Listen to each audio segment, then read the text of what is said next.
Welcome to Capitalize Your Finances, the podcast that's your ultimate guide to mastering personal finances and unlocking the secrets of entrepreneurship. Each week, we dive into the world of personal finance and business development and have fascinating conversations with industry experts, seasoned entrepreneurs, and thought leaders who share their insights, strategies, and stories to help you get ahead in life. Whether you're a seasoned entrepreneur looking to scale your business or someone just starting out on your financial path, this podcast is your go-to resource for inspiration and actionable insights. Welcome back to Capitalize Your Finances. As always, I'm your host, Christopher Paniotu, certified financial planning professional, the Cap in Capitalize. And on today's episode, I'm going to teach you how to fix your finances in 6 months. But before I do so, as always, the free advice for the week. It's not too late to make the most of your retirement plan this year. And there's still time. So if you need to do some catching up in terms of the contributions, make sure to increase it before it's too late. And also know that you don't have to do it in a steady stream. You could go and further increase your contributions, and even over to the point where a month or two, you could contribute up to 100% of your paycheck if you can obviously afford to do so. Because again, as this recording is coming out in Q3 of 2025, you've still got a couple months where if you're able to maximize your 401k, or if you're not able to maximize it, but you want to put in as much as possible between now and the end of the year, you can do so. So do so. Now that the free advice is out of the way, let's get into fixing your finances in 6 months. And what I did for this episode, because I thought, man, there's so many different ways I could write this thing.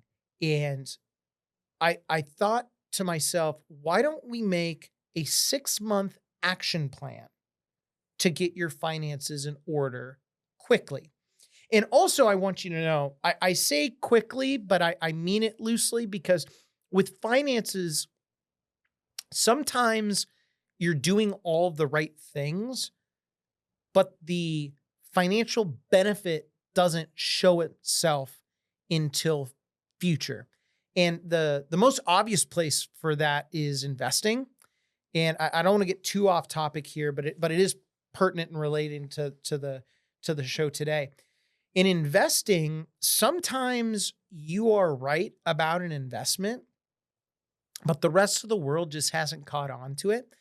So you keep investing and you keep investing and you keep investing. So you're putting more and more and more and more in.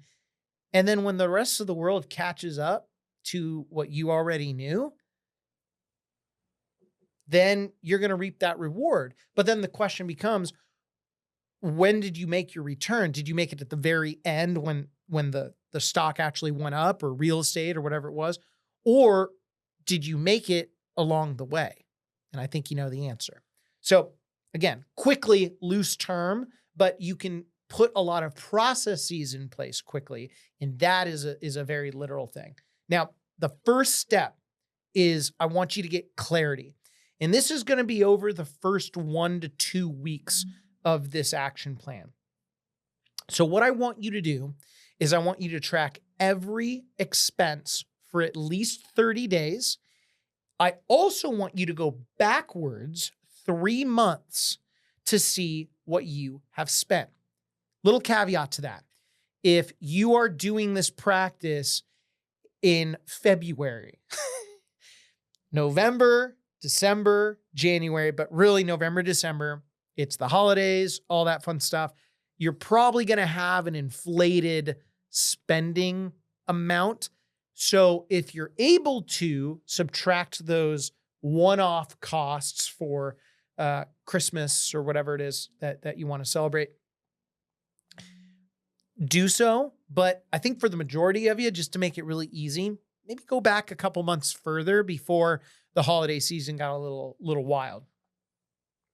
What I also want you to do is I want you to list all of your debts, all of your balances, all of the interest rates, and minimum payments.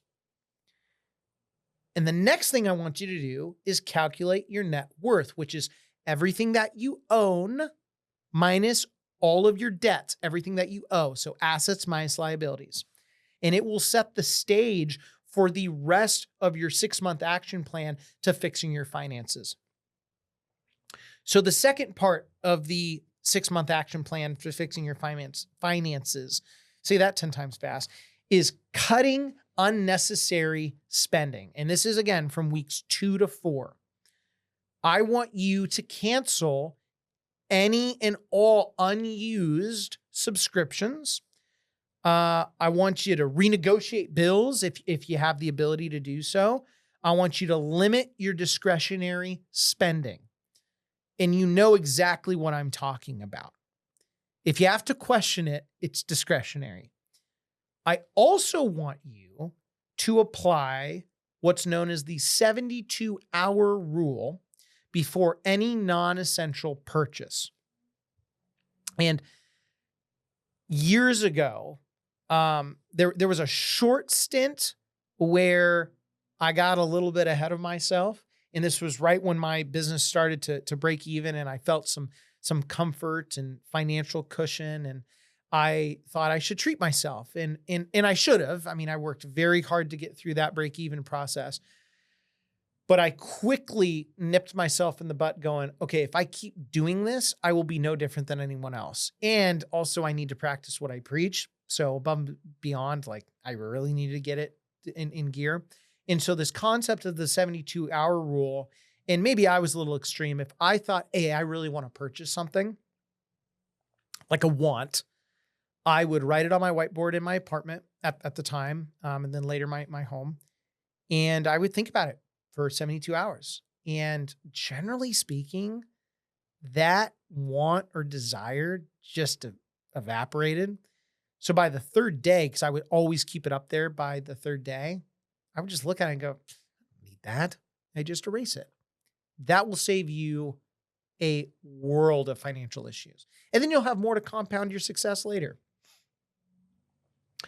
The third step in fixing your finances within 6 months, build a starter emergency fund. And this is going to occur within the first month or two, maybe leaking into month 3, but I really want you to focus on nailing this within the first 2 months. So the first bare bones starter is I want you to target getting $1,000 to $2,500 quickly off to the side to avoid new debt surprises when they hit, or if they hit. I hope they don't hit. But eventually, I want you to get at least 3 months off to the side.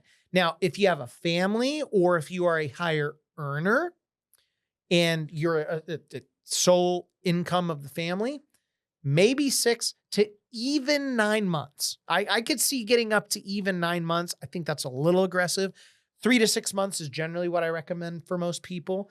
But if you are nervous, if you had a really high earning year, get up to the 9 months. But anything more than that, you won't need, and we'll talk about that later on. And another part of this is I want you to sell any unused items that you have. I want you to pick up extra work if you need to. I want you to redirect savings from your cut expenses. This is where you're really revving your financial engine and you're starting to see your dollars accumulate. And I want you to dig deep. The fourth step of fixing your finances in 6 months is attacking high interest debt like an animal. And this is going to be month 2 through 6.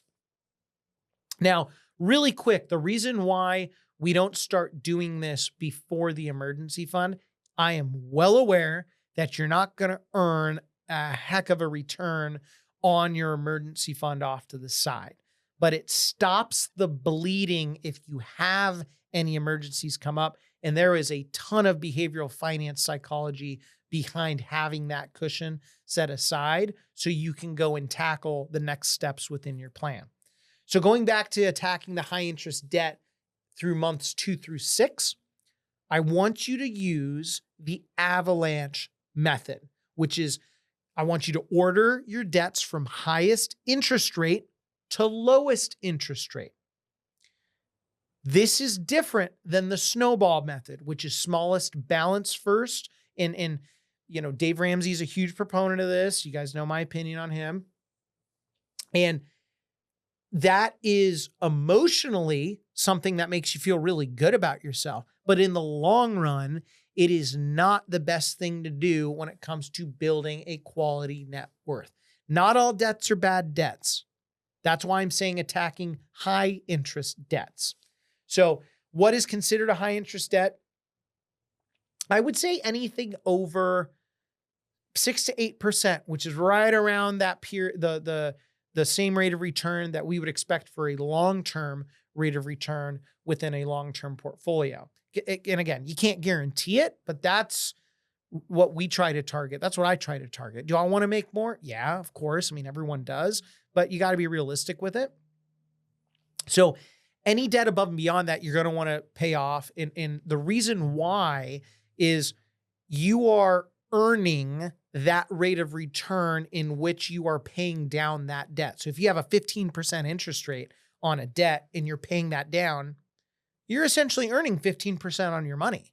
Well, you're not going to earn that in the long run. I mean, you may get lucky, but odds are pretty slim. You can guarantee that you're going to earn that 15% interest rate.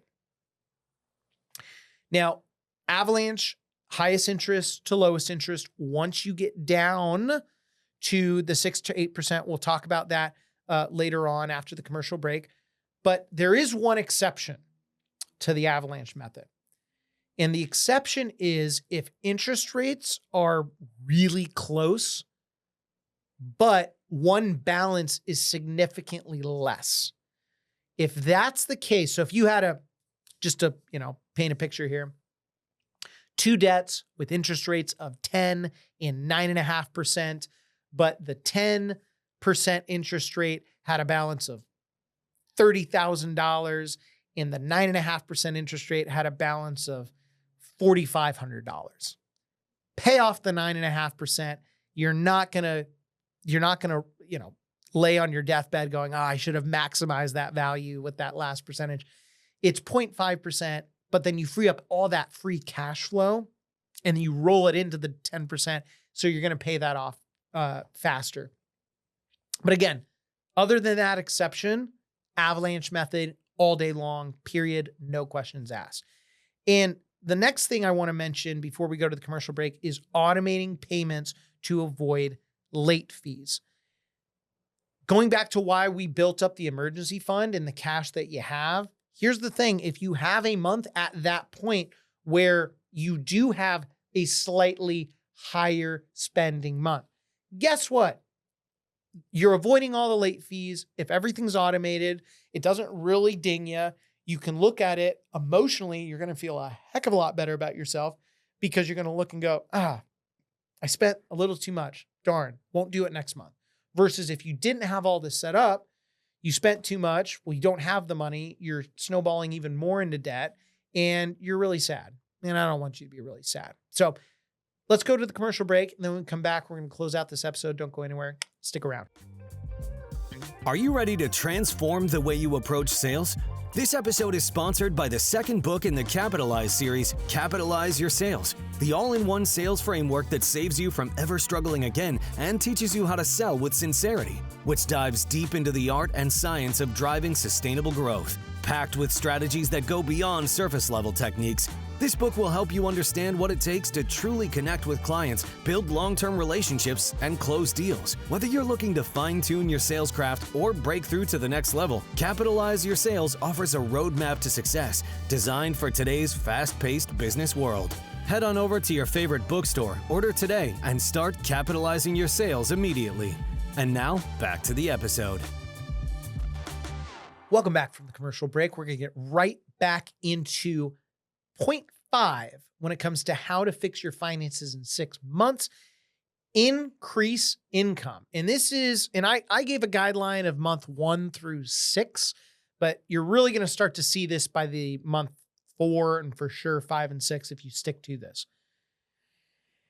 And I'm going to warn you, you're going to have to put your big boy or big girl britches on, and it will pay you dividends in the long run, but you're going to have to get uncomfortable. What do I mean by that? I want you to start asking for raises. If you're freelancing, I want you to start asking for more work. I want you to start asking for more referrals. I've got a great book that you can read if you need to know how to ask for referrals, because if you just keep asking for referrals, no one's actually going to refer you anything, which is kind of counterintuitive. Or if you really need to, you could even take a side gig. I mean, at this point, you are doing whatever you can to fix your finances in 6 months by revving your financial income engine. I also want you to become mission critical and obsessed with directing all extra earnings, every stinking penny that you have, towards debt and savings. I'm not saying don't focus on building up your retirement. We'll get to that later on. But at this point, keep it simple. High interest debt, getting to your emergency fund set up. Not only from an absolute standpoint, you're going to have all those high interest debts gone sooner, but when it comes to the saving side of things, it feels so good knowing that you've got the cash and you don't have to sweat it. The sixth point of the 6 months fixing your finances process. There's only so many ways I can say this, for crying out loud. Optimize your budget. And this is within month 3 to 6. I want you to follow the 50, 30, 20 rule, or a zero-based budget, which basically means, 50% of what you're spending is obviously what you need. 30%, and there's a million different ways to skin this cat. For me, 50%, hey, that's going to what I need. I can't change it. No ifs, ands, or buts. 30% going towards savings in some way, shape, or form. And then 20%, think of it as that cushion. So maybe a want or desire, maybe you're going on a trip, or maybe you're, going out to a nice restaurant, whatever the case may be. But it starts to get you to optimize your finances, almost like a CFO. And the big one when you're optimizing your budget, keep lifestyle inflation in check. It is very tempting as you start to make more money to spend more money. It feels good. The sooner you can nip that dopamine hit in the butt, the better you will feel, not only today, but in the long run, when your net worth is making money for you. You're not the one making money for your net worth. Number 7, start investing for the future. And this is around month 5 or 6. So this is where you're going to want to look into contributing to a retirement account. If you work somewhere that has a retirement plan like a 401k, you're going to want to go that route. If you don't have access to a 401k at your employer, or if you are a freelancer and you can't maybe afford a 401k at this point, and maybe you're not making enough, but you want to save something in a retirement account, that's where you could look up an individual retirement account or a Roth, depending on your tax situation. And you're going to want to look at the retirement accounts if your high interest debts are tame and under control. I would say the caveat to that is if you do work somewhere and your retirement plan has a match, you're going to want to put in whatever that match is. So if it's dollar for dollar up to 4%, 50 cents on the dollar up to 5, it doesn't matter. Whatever that percentage is, you're going to want to put that money or that percentage into your retirement plan, because you're getting free money from your employer. But then anything above and beyond that, I mean, I've said it all in the episode today. That's where you hammer the high interest debts, building your emergency fund, et cetera. Because I'm all about earning you the greatest return on your investment possible.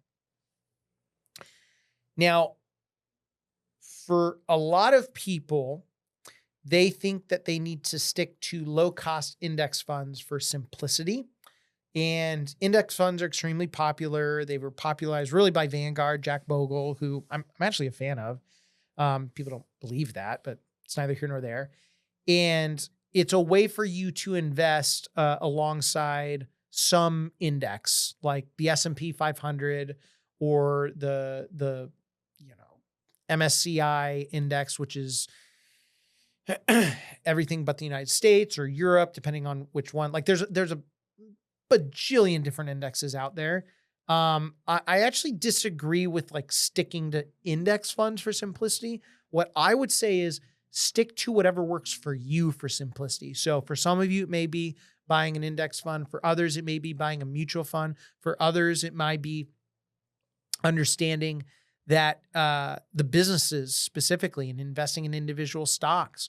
I wouldn't get into at this point the world of alternative investments like real estate or, God forbid, private equity or private credit or any of that. Stick to simplicity. Stick to the market. But for you, it's whatever fits and works for you based on it's not even a risk tolerance thing. It's behaviorally what aligns with you the most. Because regardless if it's an index fund, a mutual fund, or a stock, with a couple exceptions, right? Because if you absolutely strike gold or whatever, the market is the market. So these are all just different tools and flavors of investing within the market. And the last piece of advice on how to fix your finances within 6 months, protect your progress. So we're all about revving the engine, maximizing return for our family, our net worth, our future, etc. Well, this doesn't sound like it'll maximize your return. In some cases, it won't. But reviewing your insurance. And I know there is nothing more boring than reviewing one's insurance. Like, I actually think that reviewing your taxes is more exciting than reviewing insurance. I don't know, maybe comment and let me know what your thoughts are. Because at least from a tax return standpoint, yeah, it's dry as snot. But if you get money back or you avoided XYZ in taxes you otherwise would have paid, like at least that's kind of cool. Insurances, you just see the premium go out and you're like, well, that basically is another month that I'm not dead. And the death benefit isn't coming to, those that I love. But it doesn't have to be life insurance. It's disability insurance as well. It could be auto insurance, health insurance. Now, as far as how often to review insurance, don't get carried away on it. I do this for a living and I review clients' insurance needs, all of these needs, on an annual basis. The exception to that would be if you have a change in job or you got a fat pay raise or if you had an inheritance, something financially monumental. That's when obviously you're going to have to review really everything, but insurance specifically, because, in those cases, you may not even need as much or you may need more. But again, stick to an annual basis. It will protect your progress and it's going to protect you and your family. And then the last piece under this eighth piece of advice of protecting your progress, we've talked about automation of investing and paying down debts. This is where you're going to set up automatic transfers to investments. And if you have enough savings at this point and your high interest debts are paid off, redirect all of that cash flow that was going towards those accounts to your investment accounts, which where do we prioritize? Because there's so many different accounts out there. You're first going to want to prioritize your 401k. And then if you've maxed that out, you're going to want to look into an HSA, health savings account, if you have access to it. And those are a triple whammy. You put the money in pre-tax, the returns grow tax deferred. And then if you use your HSA for health, like qualified healthcare needs, and it's a huge list of needs, those proceeds are tax-free. So 401k, max out, then HSA, max that out, then a Roth IRA, whether you're able to do it directly or you go the backdoor Roth IRA route, then you would go the non-retirement account route, like a taxable account. If you stick to that, as well as everything I just went through in today's episode, you will fix your finances within 6 months. So that does it for today's episode. At this point, you know where to get a hold of me. As always, I am your host, Christopher Paniotu, certified financial planning professional, the Cap and Capitalize. And until next time, keep capitalizing. Take care. As always, thank you for joining me today. If you have questions about today's episode or any personal finance questions, please reach out to me at Cap and Capitalize on Instagram, Chris at capitalizeyourfinances.com, or via our website, capitalizepodcast.com. If you want more Capitalize Your Finances content, head on over to capitalizepodcast.com and check out our blog, free resources, book, and online course. As always, I'm your host, Christopher Paniotu, certified financial planning professional, the Cap and Capitalize. And until next time, keep capitalizing. The information provided should not be considered specific tax, legal, or investment advice and is not specific to any individual's personal circumstances. Each taxpayer should seek independent advice from a tax professional based on his or her individual circumstances. Content in this material is for general information only and not intended to provide specific advice or recommendations for any individual. All indices are unmanaged and may not be invested into directly. Stock investing includes risk, including fluctuating prices and loss of principal. No stock investment strategy or risk management technique can guarantee return or eliminate risk in all market environments. 401k benefits may be subject to change at your employer, the governing pension, or benefit organization's discretion. Traditional IRA account owners have considerations to make before performing a Roth IRA conversion. These primarily include income tax consequences on the converted amount in the year of conversion, withdrawal limitations from a Roth IRA, and income limitations for future contributions to a Roth IRA. In addition, if you're required to take a required minimum distribution in the year you convert, you must do so before converting to a Roth IRA. IRA withdrawals will be taxed at ordinary income rates. Withdrawals prior to age 59.5 may also be subject to a 10% penalty tax. Roth IRA distributions of principal from a Roth IRA are tax-free. However, any earnings will be taxed at ordinary income rates, and a 10% penalty tax will apply if withdrawn prior to age 59.5 or within 5 years of the date the Roth IRA was established, whichever is longer. Before investing, carefully consider a mutual fund's or an index fund's risks, investment objectives, charges, and expenses. To obtain a prospectus or summary prospectus which contains this and other information, call your financial advisor. Read the prospectus carefully before investing. Alternative investments may not be suitable for all investors and should be considered as an investment for the risk capital portion of the investor's portfolio. The strategies employed in the management of alternative investments may accelerate the velocity of potential losses. Information on investment products is for informational purposes only and does not constitute an investment recommendation or a solicitation to buy or sell the investment products described herein.